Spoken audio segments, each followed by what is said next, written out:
Hi there.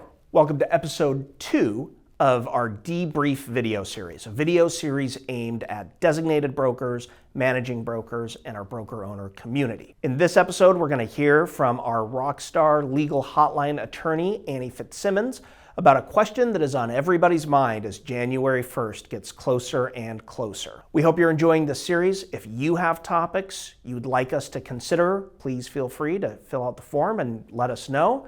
And with that, Annie, take it away. Thank you, Nathan. And what a privilege it is to talk to this group of our members.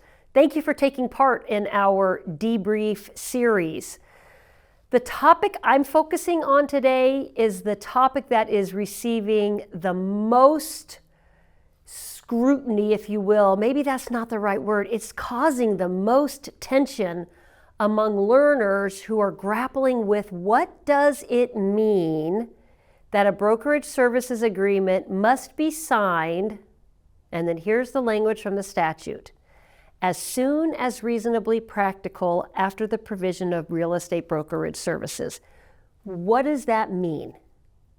I'll tell you what most brokers want it to mean.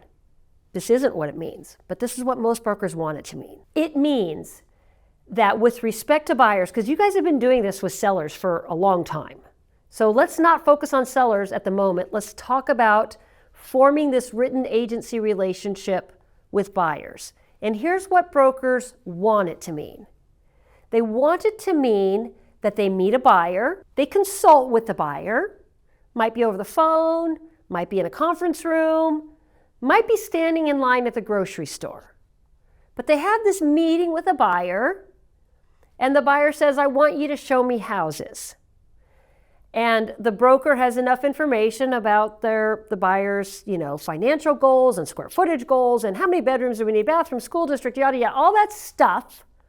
The broker feels like they are able to pull up some homes in the MLS and set up a day of showing. Brokers want, as soon as reasonably practical after the provision of real estate brokerage services, to mean that they are then going to go show homes that day, and maybe even another day, because it can take, obviously, multiple days of showing before a buyer finds exactly what they want.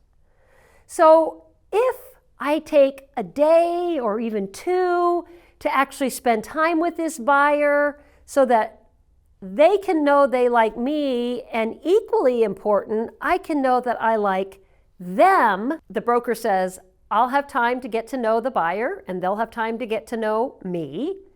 I'll be able to figure out what their goals are, their financial limitations. And then if it turns out that we want to work together, then we'll have the buyer agency agreement signed. And that will be as soon as reasonably practical, because anything earlier would be really forced. Designated brokers, that's the wrong answer. I'm telling you that's what your brokers want the answer to be. And you are going to have to educate them around what this new standard, as soon as reasonably practical after the delivery of brokerage services, means. And here's what it means. In that scenario where buyer broker, let's say that they meet at an open house, and the buyer says, I don't want to buy this house, but I really like you. Could you show me some other homes? Absolutely, the broker says. Let's meet in my office this afternoon, tomorrow morning, whenever it might be. And let me get a few more details from you. Have you spoken to a lender yet? Let's take a look at that pre-approval letter. What is it that you're looking for in a home? And so we're going to have this meeting in the broker's office. We haven't looked at a house together yet, except for the open house, the open house. But we're going to have this meeting in my office. Designated brokers, that meeting is when the agency agreement needs to be signed. That is as soon as reasonably practical after the provision of real estate brokerage services. Brokerage services were provided in the open house. Now, it was not possible to intercept that buyer at the door and say, stop, you can't come in unless you sign a brokerage services agreement. That would be ridiculous. And if that buyer walks out of that open house that afternoon, waves goodbye to your broker, thanks for showing me the house, I'll never see you again, then there's no reason for a brokerage services agreement, because there will be no ongoing provision of real estate brokerage services. But when you've had that first meeting, and then there's a contemplation that you're going to move forward in this relationship, That's when the brokerage services agreement has to be entered. That is as soon as reasonably practical. The pushback you're going to get, DBs, as you teach and enforce this timing is from brokers by saying, that is way too soon to force a buyer into an agency agreement with me. It is sooner than I as a broker feel comfortable entering an agreement with the buyer, because what if I don't like the buyer? What if it turns out the buyer's not even qualified to purchase? They hadn't been to a lender yet, but now they go. And they aren't even qualified to purchase. But I've signed an agreement with them obligating myself to show them homes. So designated brokers, you're also going to have to know the power of the non-exclusive agency agreement.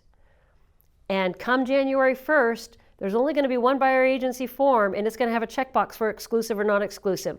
And I guarantee you your brokers are not going to want to use a non-exclusive agreement until you help them understand how soon the agreement has to be signed, and that the one way to prevent locking a buyer into an agreement the buyer doesn't want to be in, or locking the broker into an agreement the broker doesn't want to be in, is to mark the box for a non-exclusive agreement rather than an exclusive agreement. And then if the relationship develops to a point where both the buyer and the broker want to be in a committed agency relationship, then you will have the resources of a new statewide form that allow you to amend the buyer agency agreement to evolve within that relationship from a non-exclusive relationship to an exclusive relationship. Designated brokers, you have a big job ahead of you. Designated brokers and managing brokers, you have a big job ahead of you when you are the trainer in your firm of these issues. At Washington Realtors, we want to empower you, equip you